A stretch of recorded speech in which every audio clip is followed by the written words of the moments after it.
Hello guys, welcome to our channel. This is Teja. Right now మనం పిఠాపురంలో ఉన్నాం. So మీ అందరికీ బాగా తెలుసు, 2019 ఎలక్షన్స్ కన్నా ఈసారి పిఠాపురంలో అత్యధికంగా ఓటు శాతం పెరిగిందని చెప్పేసి చెప్తా ఉన్నారు. అయితే మరి ఇక్కడ పవన్ కళ్యాణ్ గారు అలాగే వంగ గీత గారు ఇద్దరు కూడా చాలా కీలకంగా ఇక్కడ వ్యవహరించారు. మరి వాళ్ళిద్దరిలో ఎవరికి ఎక్కువగా గెలిచే అవకాశాలు ఉన్నాయి? ఆల్రెడీ ఓటింగ్ అయిపోయింది, ఎక్కువ శాతం ఓటింగ్ నమోదైంది కాబట్టి మనం ఒకసారి తెలుసుకునే ప్రయత్నం అయితే చేద్దాం. అన్న నమస్తే. సో ఇక్కడ వంగ గీత గారు అలాగే పవన్ కళ్యాణ్ గారు, సో వాళ్ళిద్దరూ కూడా ఇక్కడ పోటాపోటీగా ఓటింగ్ జరిగిందని చెప్పేసి అంటున్నారు. మరి వాళ్ళిద్దరిలో ఎవరు గెలిచే అవకాశం ఉంటుంది? ఎవరు గెలిచే అవకాశం అంటే చెప్పడం కూడా కష్టంగానే ఉన్నది. నెక్ టు నెక్ ఉంది యాక్చువల్లీ. కొన్ని కాపు ఓట్లు ఇటు పోలరైజ్ అయితే బలిజా శెట్టి ఓట్లు కొన్ని అటు ముస్లిం ఓట్లు వంగగీత గారికి ఇట్లా బైఫర్కేషన్ చేసుకుంటూ ఓట్లు మనం లెక్కలు వేసుకున్నట్టయితే ఒక 10-15 వేలు వంగగీత గారు లీడ్లో ఉన్నట్టు అనిపిస్తుంది. కానీ ఇంకొంచెం దాంట్లో కొంచెం ఒక 5,000 అటు అయినా కానీ చేంజ్ అవకాశాలు ఉంటాయి కాబట్టి మనం అక్యురేట్గా చెప్పడం కొంచెం కష్టమే. అంటే అలాగే మీరు చెప్పినట్టు అంటే కాపు ఓట్లు ఎక్కువగా ఇద్దరికి పడే అవకాశం ఉంటుంది. అంటే మరి ఇద్దరు ఒకే సామాజిక వర్గం చెందినవారు కదా, అందుకని. అంటే ఇక్కడ ఏమైందంటే కాపు ఒక పార్టీ నాయకుడు పవన్ కళ్యాణ్ అనే ఒక పోర్ట్రేట్ అయితే చేయగలిగారు. ఇప్పుడు వంగగీత గారు అంటే వైఎస్ఆర్సీపీలో ఉన్నారు కాబట్టి ఆమె సొంత పార్టీ కాదు కాబట్టి మన కాపులకు ఒక పార్టీ నాయకుడు ఉండాలని ఒక కాపులలో కొంచెం ఎడ్జ్ అయితే మనకు పవన్ కళ్యాణ్కు ఉన్నట్టు అనిపిస్తుంది మనకు అక్కడ. అంటే ఇప్పుడు మీరు ఏమంటారు, అంటే పవన్ కళ్యాణ్ గారు ఎక్కువ గెలిచే అవకాశాలు ఉన్నాయి? కాపుల్లో ఓట్ల వరకే చెప్తున్నాను నేను. కాపు ఓట్ల వరకు కొంచెం పవన్ కళ్యాణ్కు ఎక్కువ పడే అవకాశం ఉంది. మళ్ళీ బలిజా శెట్టి వరకు వచ్చేసరికి కొంచెం మళ్ళీ వంగగీత గారికి ఆమె స్థానికంగా ఉండడం, ఇంతకుముందు ఎమ్మెల్యేగా పనిచేయడం, ఎంపీగా పనిచేయడం, ఎస్పెషల్లీ కాకినాడలో ఉన్నటువంటి ఎమర్జెన్సీ యొక్క వార్డు ఏదైతే పెట్టారో ఆమెని వంగగీత గారి వార్డే అంటారు. దానివల్ల ఆమె చాలా దగ్గరైపోయింది జనాలకు. ప్రతి గ్రామంలో నాయకులకు తెలుసు, నాయకులు కూడా ఆమెకు తెలుసు యాక్చువల్లీ వంగగీత గారికి. దానివల్ల ఆమెకు గ్రామాలలో చాలా పట్టుంది. వేరే నాయకుడు ఇంకో నాయకుడు అయితే అంతా పోటీచ్చేవారు కాదు. వంగగారు అంత స్ట్రాంగ్ నాయకురాలు కాబట్టి ఈరోజు ఆమె పవన్ కళ్యాణ్ని ఓడించే స్థాయిలో ఉన్నదని చెప్పుకోవచ్చు. అక్కడ అంటే అక్కడ జగన్మోహన్ రెడ్డి గారు వెళ్ళడం కూడా మనం చూసాం. లాస్ట్ మూమెంట్లో ఆయన వెళ్ళి అక్కడ స్పీచ్ ఇవ్వడం, అలాగే చిరంజీవి గారు ఒక వీడియో రూపంలో పవన్ కళ్యాణ్ గారికి సపోర్ట్ చేస్తూ స్పీచ్ ఇవ్వడం, కొంతమంది సినిమా పరిశ్రమకు చెందిన చాలామంది కూడా వ్యక్తిగతంగా పవన్ కళ్యాణ్ గారికి సపోర్ట్ చేయడం అక్కడికి వెళ్ళి, ఇలాంటివన్నీ కూడా చూస్తూ ఉన్నాం. సో అంటే ఓవరాల్గా చూసుకుంటే పవన్ కళ్యాణ్ గారికి ఎక్కువగా వర్కౌట్ అయ్యే ఛాన్సెస్ ఉన్నాయని నేను అనుకుంటున్నాను. మీరు అనుకోవడం కాదు, ఎప్పుడైనా చూడండి. ఇప్పుడు జబర్దస్త్ టీం కావచ్చు, లేకపోతే రామ్ చరణ్ కావచ్చు, వరుణ్ తేజ్ కావచ్చు, వీళ్ళందరూ పవన్ కళ్యాణ్ గెలిచే అవకాశం ఉంటే వీళ్ళందరూ పోయి ఎందుకు ప్రచారం చేస్తారు?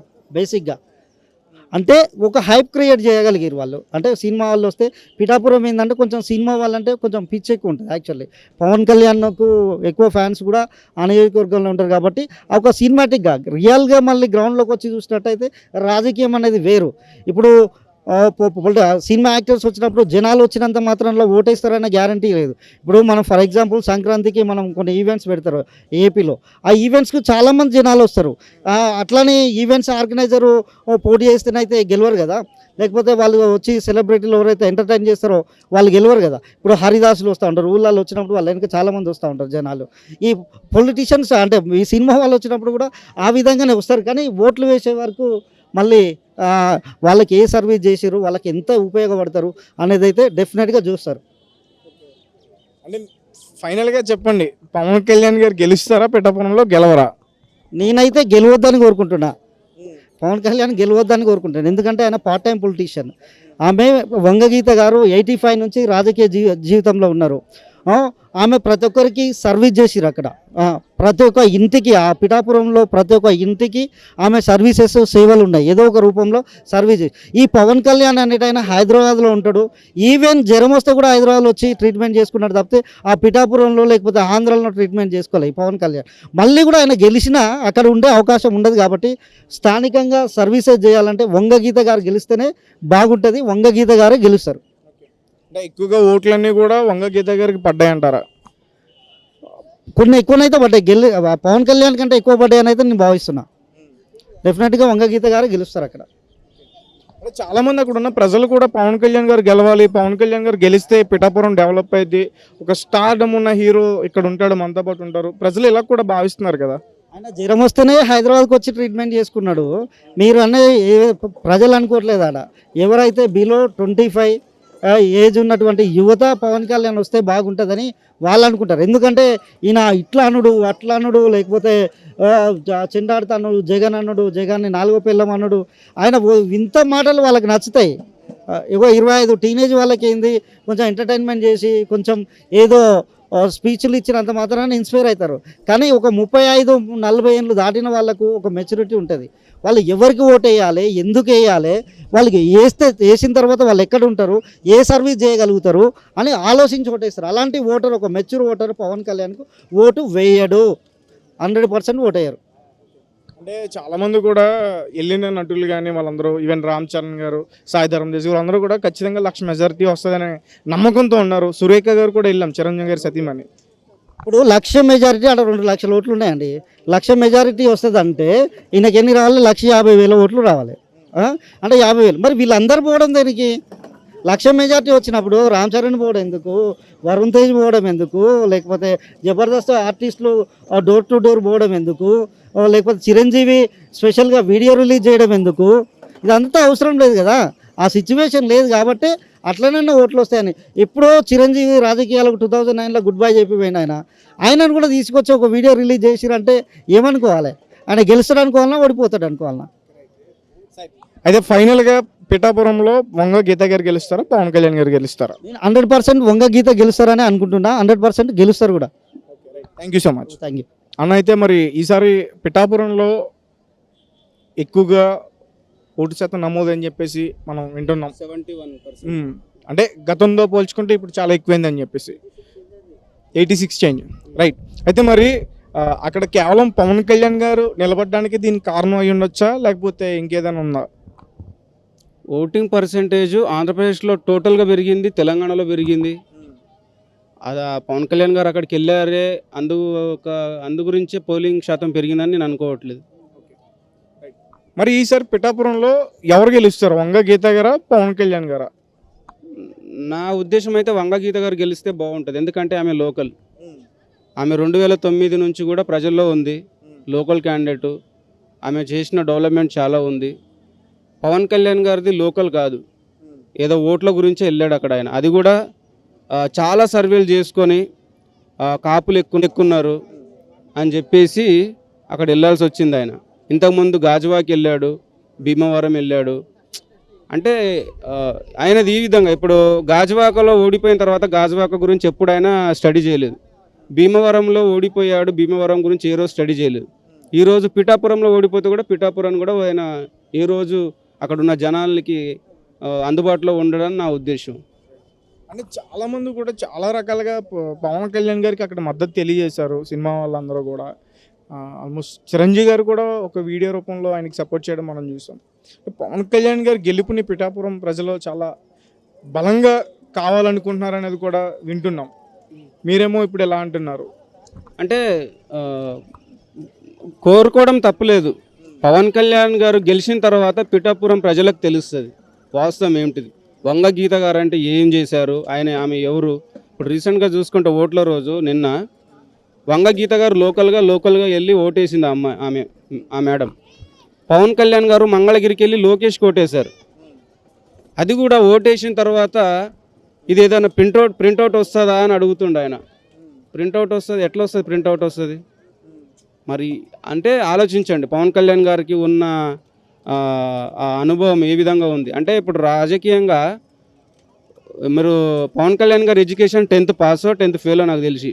వంగ గీత గారు ఆమె ఎంఫీలో ఎంఎస్ చేసి మంచి ఎడ్యుకేషన్ పర్సన్, మంచి వాక్చాతుర్యం ఉన్న వ్యక్తి, లోకల్ క్యాండిడేట్, అభివృద్ధి చేసింది. జగన్మోహన్ రెడ్డి గారు రీసెంట్గా పిఠాపురంకి వెళ్ళిన రోజు గీతమ్మని గెలిపిస్తే డిప్యూటీ సీఎంగా మళ్ళీ రిటర్న్ నేను పిఠాపురాన్ని పంపిస్తా అన్నాడు. ఒక డిప్యూటీ సీఎం అంటే జోక్ కాదు. మరి అలాంటప్పుడు పిఠాపురాన్ని డెవలప్ చేసుకున్నట్లే కదా. పవన్ కళ్యాణ్ గారికి గెలిపిస్తే ఇప్పుడు ఎట్లయినా ఆంధ్రప్రదేశ్లో జగన్మోహన్ రెడ్డి గారు ముఖ్యమంత్రి అవుతారు. ముఖ్యమంత్రి అయిన తర్వాత నిధులు రావాలంటే వైసీపీ నుంచే రావాలి. మరి ఎలా అడ్జస్ట్మెంట్ అవుతుంది? అవ్వదు కదా. ఇప్పుడు ప్రజలు అక్కడ ఉన్న ప్రజలు ఆలోచించారంటారా ముందే? పవన్ కళ్యాణ్ గారికి నిజం చెప్పాలంటే ఓట్లు వేసి ఉండొచ్చు. నాకు తెలిసి ఆయన గెలిచినా అక్కడ ఉండడు, ఓడిపోయినా అక్కడ ఉండడు. అది ఆ ప్రజలు అక్కడ తెలిసి వంగ గీత గారికి ఓటు వేసి గెలిపించుకుంటున్నారని నాకు తెలిసిన ఒపీనియన్. మరి గీత గారు ఓడిపోతే వాళ్ళ దురదృష్టం, ఇంకా వాళ్ళు చేతులారా వాళ్ళ నియోజకవర్గాన్ని వాళ్ళు పాడు చేసుకున్నట్టే నేను అనుకుంటాను. అంటే మీరు ఏమంటారంటే అక్కడ పవన్ కళ్యాణ్ గారు గెలవడం వల్ల అక్కడ ప్రజలకి లాభం లేదు, వేస్ట్. అంటే అక్కడ ఉన్నాడు అంటున్నారు. అంటే రాజకీయాలు ఇప్పుడు నెక్స్ట్ 5 years మీరు న్యూస్లో మీరు ఛానల్ ఉంది, మీరు చూడండి. ఇప్పుడు బాలకృష్ణ గారు హిందూపురం నుంచి గెలుస్తారు. హిందూపురంకి వెళ్ళి మీరు గ్రౌండ్ లెవెల్ రిపోర్ట్ నాకు జెన్యున్ ఒరిజినల్ రిపోర్ట్ తీసుకొని వచ్చి మనం డిస్కస్ చేద్దాం. ఏమీ ఉండదు ఆడ. ఇప్పుడు ఎందుకంటే ఈయన సెలబ్రిటీ, నాకు సినిమాలు చేసుకుంటాడు. సినిమాలు చేసుకుంటే ఆయన పిఠాపురంలో ఏం పని? ఇప్పుడు ఏదైనా సమస్య వస్తే లోకల్ ఉన్న దగ్గరికి వెళ్తారా, లేదంటే ఎక్కడో షూటింగ్లో స్విట్జర్లాండ్లోనో, బ్యాంకాక్లోనో, సింగపూర్, మలేషియాలో, అమెరికాలో, దుబాయ్లో షూటింగ్లు చేసుకుంటే ఎట్లా ఎక్కడెక్కడ ప్రజలు? నువ్వు ఒకవేళ రావాలనుకుంటే రాజకీయాల్లోకి కంప్లీట్గా సినిమాలు వదిలేసి రాజకీయాల్లోకి రావాలి. నువ్వు రెండుని మేనేజ్ చేసుకుంటా అంటే ప్రజలే ఇబ్బంది పడతారని నా ఒపీనియన్. అంటే పవన్ కళ్యాణ్ గారు శాశ్వత రాజకీయం చేస్తారంటారా, మళ్ళీ మధ్యలో వచ్చేస్తారంటారా? అంటే ఇప్పుడు మీరు అంటున్నారు కాబట్టి అడిగే క్వశ్చన్. నాకు నమ్మకం లేదు ఆయన శాశ్వత రాజకీయాలు చేస్తాడని నమ్మకం లేదు. చేయాలనుకుంటే ఈ విధంగా పొత్తులతో రాడు. 15 ఏళ్ళైనా ఆయనకి ఈ పరిస్థితి ఉండేది కాదు. కనీసం ఎమ్మెల్యేగా అయినా గెలిపించండి అని అభ్యర్థించుకుంటున్నా అని చేతులు చాచి అడుక్కుంటున్నాడంటే సీఎం అన్న పదవి ఎక్కడ పోయింది? ఎమ్మెల్యే అయినా గెలిపించండి అన్న పదం ఎందుకు వాడుతున్నాడు ఆయన? నువ్వు సింగిల్గా వచ్చి సీఎం అభ్యర్థిగా 175 మందిని పోటీ చేస్తే ఈ రోజు కాదు రేపైనా నీకు నెక్స్ట్ 29 జనాలు ఆదరిస్తారు కదా. నువ్వు జనాల్లో ఉంటున్నావు, ప్రాబ్లమ్ సాల్వ్ చేస్తున్నావు, గట్టి ప్రతిపక్షంగా ఉంటున్నావు అని తెలిసి ఒక నమ్మకంగా నేను నమ్మి ఓట్లేసి గెలిపిస్తారు. ఈరోజు నువ్వు పొత్తులతో నీకు టీడీపీ అంటే మనకు అందరికీ తెలుసు, వాగ్దానాలు బాగుంటాయి, మేనిఫెస్టో బాగుంటుంది, అమల్లో ఏం ఉండదు. బీజేపీ ప్రభుత్వంలో లాస్ట్ 10 yearsలో మన దేశానికి ఏం చేసింది మనకు అందరికీ తెలుసు. ఆ మేనిఫెస్టోలు కూడా చూడండి. ఎంత చిన్న పిల్లలకి విషయం చిమ్మినట్లు ఒక మతతత్వం, డెవలప్మెంట్ ఉండదు. ఏదన్నా అంటే ఒక 2 వందే భారత్లు అంటాడు, 2 రైల్వే ఏదో రోడ్లు అంటారు. కానీ 14లో 19 ఇచ్చిన బీజేపీ మేనిఫెస్టో కూడా మీరు ఒకసారి చూడండి, దాని గురించి డిస్కస్ చేయండి మీ స్టూడియోలలో. ఏం ఉండదు ఆడ. 2 కోట్ల ఉద్యోగాలు అన్నాడు సంవత్సరానికి, మళ్ళీ స్మార్ట్ సిటీలు అన్నాడు, బుల్లెట్ ట్రైన్లు అన్నాడు, ఎయిర్పోర్ట్లు అన్నాడు, ప్రతి ఒక్కరికి ఇల్లు అన్నాడు, రైతుల ఆదాయం డబుల్ కావాలన్నాడు. ఇదేదైనా అయినా ఏమీ కాలేదు. బేటీ పడావా అంటాడు, పిల్లలు చదువుకోవడానికి కొత్తగా విద్యా వ్యవస్థ ఏం తీసుకురా, బేటీ బచావా అంటాడు. పవన్ కళ్యాణ్ గారు కూడా బీజేపీని గెలిపించడానికి నా ప్రాణత్యాగానికైనా సరే నేను వెనకాలని కూడా ఈ రకంగా కూడా చెప్పారు ఆయన. అదే అంటున్నాను, బీజేపీ దేశానికి 10 yearsలో ఏం చేసింది, నెక్స్ట్ గెలిస్తే ఏం చేస్తుందో ఏ రోజైనా ఏ నాయకుడైనా చెప్పారా? మీరు ఇన్ని రోజులు ఇన్ని ర్యాలీలు చూశారు. 10 yearsలో ఈ కులాలు, మతాలు, ఈ రాముడు, ఈ దేవుళ్ళు, ఈ గుడులు పక్కన పెట్టేసి 10 yearsలో మేము ఇది చేసాం, నెక్స్ట్ 5 yearsలో గెలిస్తే మేము ఇది చేస్తామన్న ఏ ఒక్క నాయకుడు ఏదైనా స్టేట్మెంట్ ఇస్తే నాకు చెప్పండి. ఎవరు ఏది చెప్పరు.